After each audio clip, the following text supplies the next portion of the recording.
Decisão importante no Palmeiras, o Verdão rescindiu um contrato que poderia chegar até 30 milhões de reais por ano. Vídeo de hoje do canal do Nicola te explica em detalhes essa história e fala também por que a campanha feita por torcedores do São Paulo por Marcos Leonardo não dará certo. Te atualizo ainda sobre o Corinthians, perdendo mais uma bolada para a caixa de outro prêmio por título. Tem novidade importante no Flamengo, as últimas do Vasco, com 2 reforços encaminhados, tudo sobre Galo, Cruzeiro, Santos e muito mais.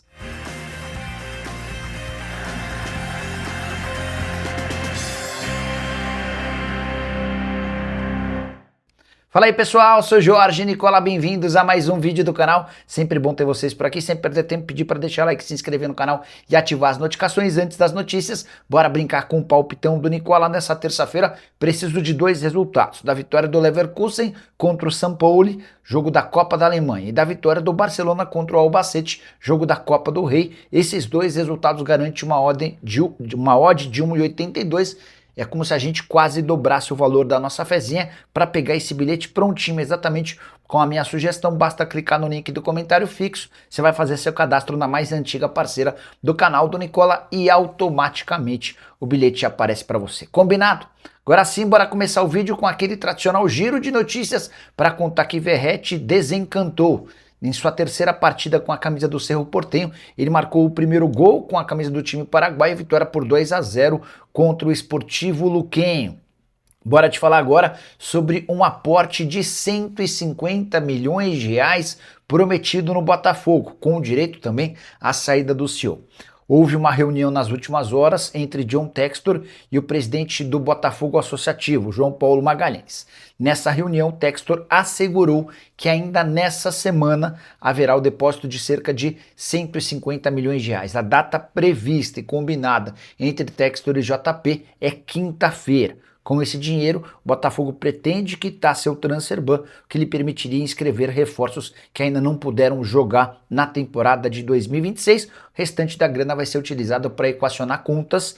Vale a lembrança de que hoje a dívida do Botafogo gira na casa com o Atlanta United de 21 milhões de dólares. A gente está falando de mais de 100 milhões de reais. Importante registrar ainda que nesse encontro entre o presidente do associativo e o dono do Botafogo ficou meio que acertada a saída de Tairo Arruda, que funcionava como CEO do clube desde que o Textor o comprou. A verdade é que o Tairo acabou se desentendendo do John Textor recentemente, tomando uma série de decisões contrárias à vontade do dono do clube, até por isso ele ficou exposto e deve ser demitido.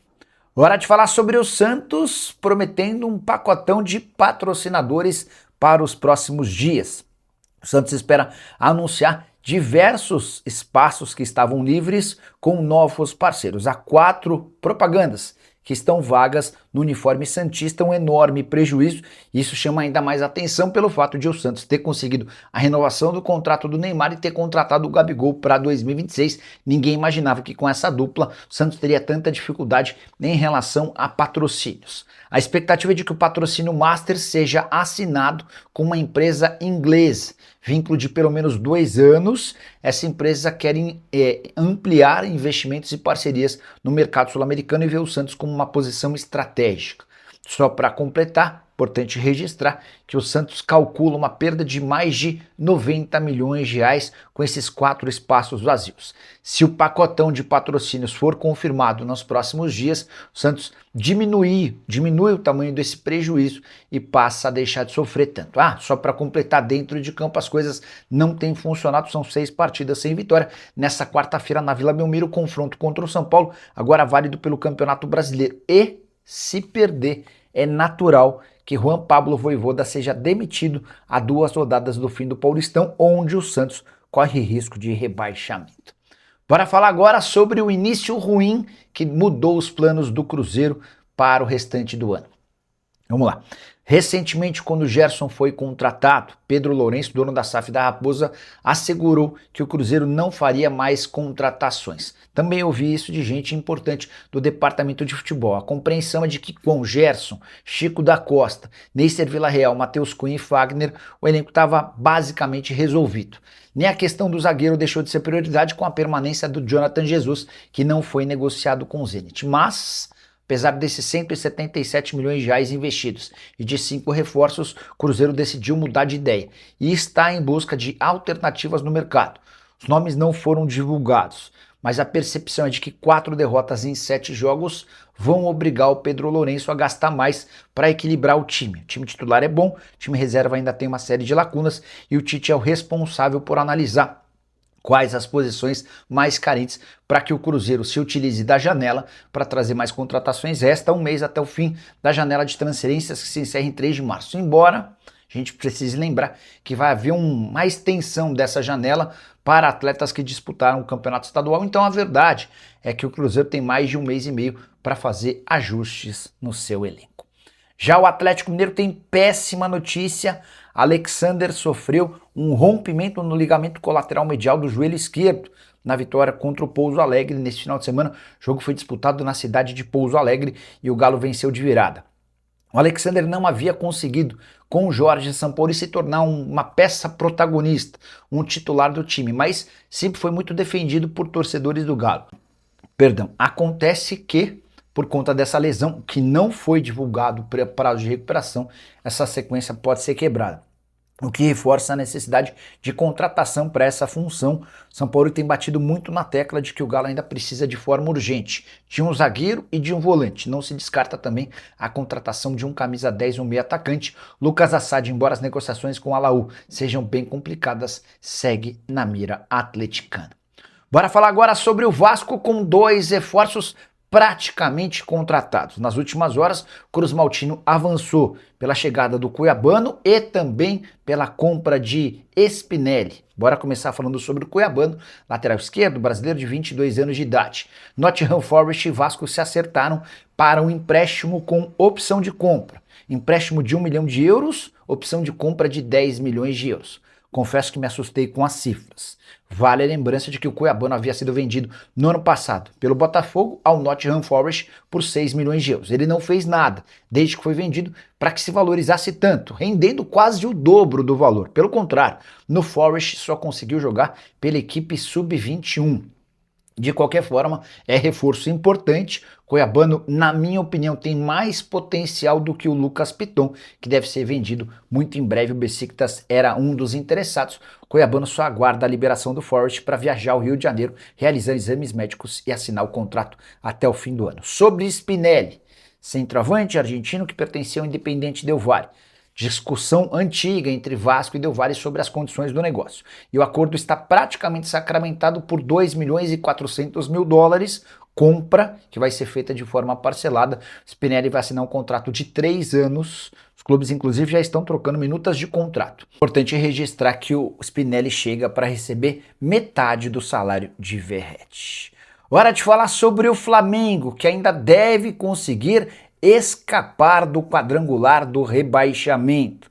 Por mais maluco que possa parecer, especialmente pela campanha ruim do time sub-20 e depois do time titular, a tendência é que o Flamengo vá para o mata-mata. E aí, dessa maneira, dá para dizer que será o favorito ao título do campeonato estadual. Bora te explicar como é que está a situação do grupo B, grupo do Flamengo, última rodada nesse final de semana, certo? Pois bem, o grupo B tem 6 times, os 4 primeiros vão para o mata-mata, os 2 últimos disputam o quadrangular do rebaixamento. Nesse momento o Flamengo é o 5º, ou seja, estaria indo para o quadrangular do rebaixamento. Com 4 pontos, o Flamengo pega o Sampaio Corrêa no Maracanã. A tendência é que o Flamengo vença o Sampaio Corrêa e chegue a 7 pontos. Com os 7 pontos, ele se igualaria à campanha de hoje do Madureira e do Boa Vista, 2 times que ainda entram em campo na rodada, tá? Na última rodada. O Nova Iguaçu tem 5 pontos e enfrenta na última rodada a Portuguesa na condição de visitante. Então, a matemática mais simples para o Flamengo: vencer o Sampaio Corrêa e torcer para que o Nova Iguaçu, que vem em queda de produção, consiga no máximo um empate contra a Portuguesa. A Lusa do Rio de Janeiro ainda briga por classificação no grupo A. Se a Portuguesa perder para o Nova Iguaçu, o Flamengo não alcança o Nova Iguaçu. E aí dependeria de tropeços do Madureira e do Boa Vista.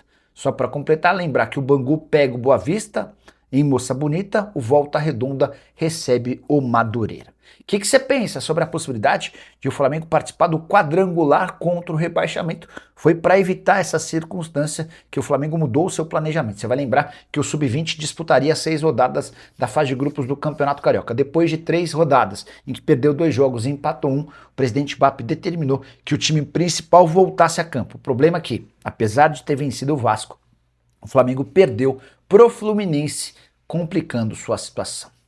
Hora de falar sobre o Corinthians, que vai perder mais quase 6 milhões de reais de um prêmio por título para a Caixa Econômica Federal. Caixa é parceira do Corinthians na construção do estádio. Hoje o Timão deve quase 700 milhões de reais em financiamento para o Banco Estatal. E alguns anos atrás, em meio a uma série de inadimplências do Corinthians em relação ao financiamento, o então presidente Duílio Monteiro Alves assinou um contrato permitindo a Caixa ficar com 50% das receitas de qualquer título conquistado pelo clube. Foi assim, por exemplo, na temporada passada com a conquista da Copa do Brasil. A Supercopa do Brasil, vencida pelo Corinthians nesse domingo, parece que vai pelo mesmo caminho. O Timão ficou com 11 milhões e 600 mil reais, 5 milhões e 200 mil pela conquista do título e o restante pela presença na decisão do torneio contra o Flamengo. Você lembra que o Corinthians venceu o Flamengo por 2-0 no Mané Garrincha. Dessa maneira, Caixa já encaminhou o pedido para ficar com 5 milhões e 800 mil reais. O presidente Osmar Stabile se vê de mãos atadas, não tem muito o que fazer a não ser lamentar o acordo fechado por Duílio Monteiro Alves. Com essa condição, perdendo metade do prêmio a que teria direito, vão sobrar para o Corinthians apenas 5 milhões e 800 mil reais, que pagam praticamente apenas o prêmio de Memphis Depay. Do ponto de vista financeiro, não foi um bom negócio a conquista da Supercopa do Brasil. O torcedor não está nem aí com essa história. O importante foi ter vencido o time mais rico da América do Sul e com boa atuação de forma merecida. Concorda?